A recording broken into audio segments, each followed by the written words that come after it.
নমস্কার বন্ধুরা, আশা করি আপনারা সবাই ভালো আছেন। এই দেখুন বন্ধুরা, গতকাল রাতে এই বছরের প্রথম স্নোফল হলো এখানে, তাই আপনাদের সাথে শেয়ার না করে আর থাকতে পারলাম না। যেহেতু রাতে হয়েছে এবং খুবই সামান্য পরিমাণে হয়েছে, মাটিতে পড়তে পড়তে জল হয়ে যাচ্ছিল, তাই হয়তো আপনারা বুঝতে একটু পারবেন না। যতটা পেরেছি ক্যাপচার করার চেষ্টা করেছি, আশা করি আপনাদের খুব ভালো লাগবে। আজকে একটি নতুন রেসিপি নিয়ে আপনাদের কাছে হাজির হয়েছি। আজকের রেসিপিটি হলো চিংড়ি মাছ দিয়ে কচু। এটাকে মানকচুও বলতে পারেন আপনারা, আবার মুখী কচুও বলতে পারেন। এটি আমরা আলু, কচু আর চিংড়ি মাছ দিয়ে বানিয়েছি এবং আরও একটা জিনিস দিয়েছি, যেটা আপনারা একটু পরেই বুঝতে পারবেন আমি কি দিয়েছি। চলুন তাহলে দেখে নেওয়া যাক আমি কিভাবে বানালাম। এখানে আমি 2টি আলু নিয়েছি আর কচু 3টে।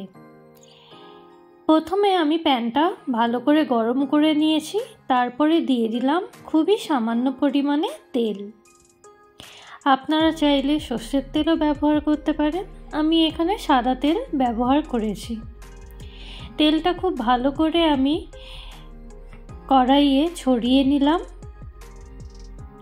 তেলটা গরম হয়ে যাওয়ার পরে আমি দিয়ে দিলাম চিংড়ি মাছ। এখানে আমি কয়েকটা চিংড়ি মাছ ভেজে নিচ্ছি।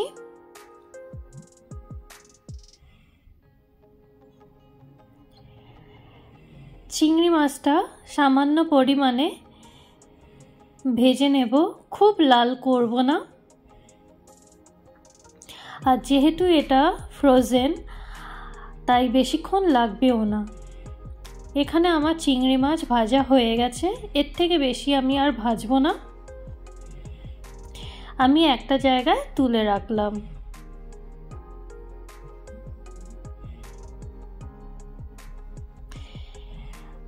তেল আমার কড়াইয়ে ভালোই আছে, তাও আর অল্প পরিমাণে একটু তেল দিয়ে দেব। দেখুন আমি চিংড়ি মাছগুলো আমি একটা জায়গায় তুলে রাখলাম।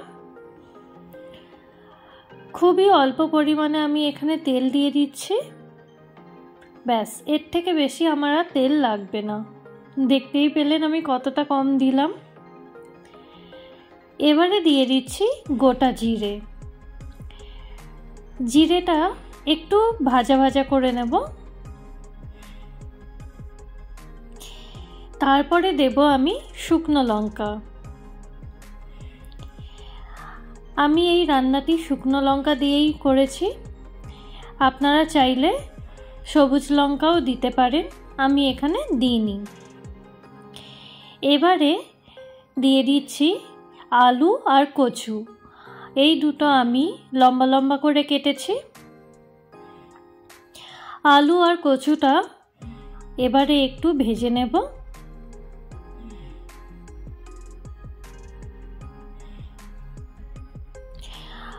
বন্ধুরা, আমি খুব সহজ পদ্ধতিতে এই রেসিপিটি বানিয়েছি।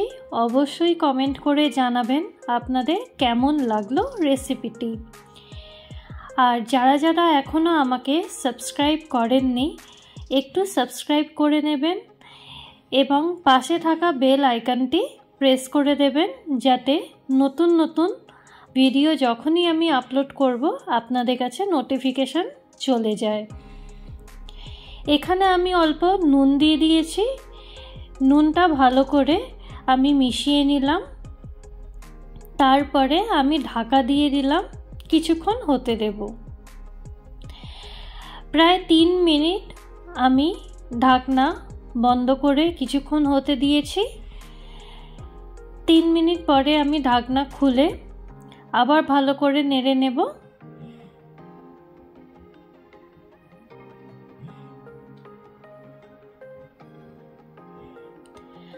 আলু আর কচুটা সেদ্ধ হতে একটু সময় লাগবে। এখানে আমি দিয়ে দিচ্ছি আদা। আদাটা আমি এইভাবে গ্রেট করে দিয়ে দিলাম।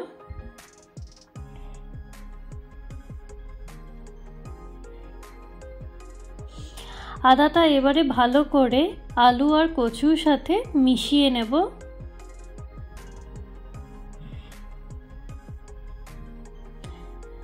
আমি এখানে কোনো রসুন ব্যবহার করিনি। এই কচু রেসিপিতে রসুন লাগে না, আদা দিয়ে খুব ভালো বানানো যায়। ভালো করে আমি নেড়ে চেড়ে নিলাম, আবার ঢাকা দিয়ে দিলাম। প্রায় 1-1.5 মিনিট পরে আমি আবার ঢাকনাটা খুলে এবারে অন্যান্য উপকরণগুলো আস্তে আস্তে দিয়ে দেব।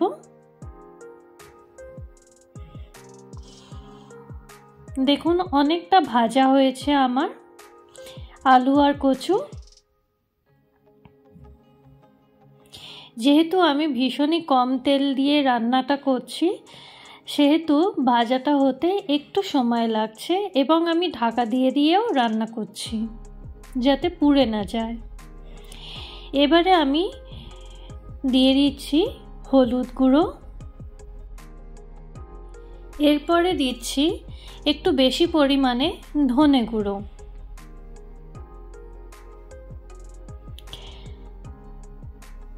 এবারে দিচ্ছি অল্প পরিমাণে কাশ্মীরি লাল লঙ্কার গুঁড়ো আর দিলাম জিরে গুঁড়ো। জিরে গুঁড়োটা আমি কম দিয়েছি, ধনে গুঁড়োটাই একটু বেশি দিলে টেস্টটা ভালো আসে। আর দিচ্ছি সামান্য পরিমাণে চিনি। আপনারা চাইলে চিনিটা স্কিপ করে যেতে পারেন। অল্প পরিমাণে আমি জল দিয়ে দিলাম যাতে মশলাটা পুড়ে না ওঠে। ভালো করে আমি মশলাটা এবারে ভেজে নেব।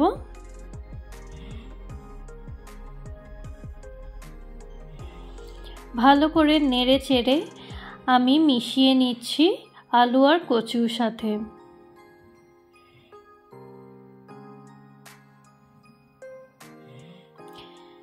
এখানে বলে রাখি বন্ধুরা, মশলা যত ভালো করে কষাবেন রান্নার টেস্ট খুব ভালো আসে। তাহলে এখানে দেখুন আমার মশলাটা কষা হয়ে গেছে, কি সুন্দর কালারও এসছে।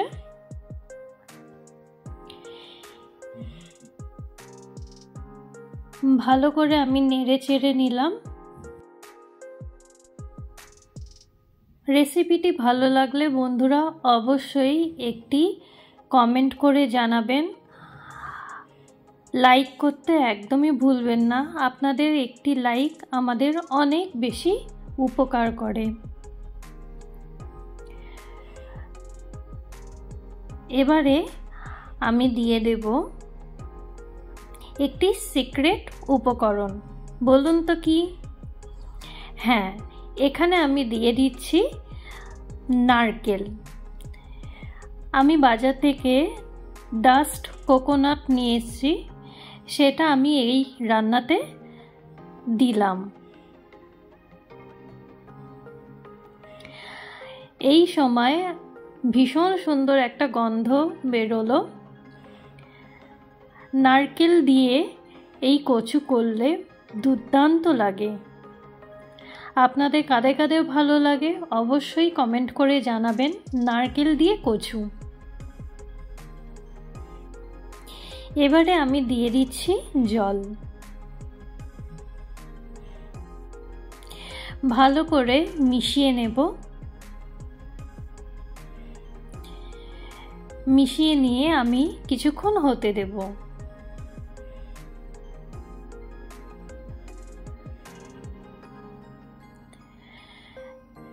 কচু আর আলু সেদ্ধ হতে বেশি টাইম লাগে। আলুটা যদিও সেদ্ধ হয়ে যায়, কচুটা একটু সময় লাগে। এখানে আমি ভালো করে মিশিয়ে নিয়েছি। এবারে আমি ঢাকা দিয়ে কিছুক্ষণ হতে দেব।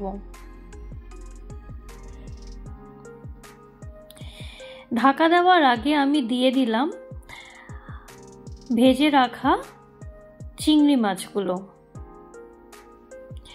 এই মুহূর্তে দিয়ে দিলাম, কেন কি তাহলে চিংড়ি মাছের যে একটা সুন্দর গন্ধ আছে সেটা ভালো করে মিশে যাবে।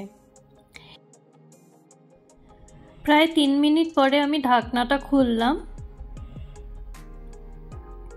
খুব সুন্দর একটা গন্ধ বেরিয়েছে, যেহেতু আমি নারকেল দিয়েছি। ভালো করে আবার নেড়ে চেড়ে নিচ্ছি। আমাদের রেসিপিটি অলমোস্ট হয়েই এসেছে। নামানোর আগে আরও কিছু উপকরণ আমি এখানে দিয়ে দেব। যেমন দিয়ে দেব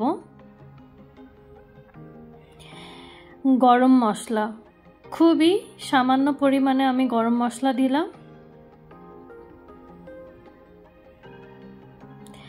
আর দিয়ে দেব ধনেপাতা। আমি ধনেপাতা কুচনো দিয়ে দিলাম এখানে। ধনেপাতা দিলে ভীষণ সুন্দর লাগে, একটা আলাদা স্বাদ চলে আসে।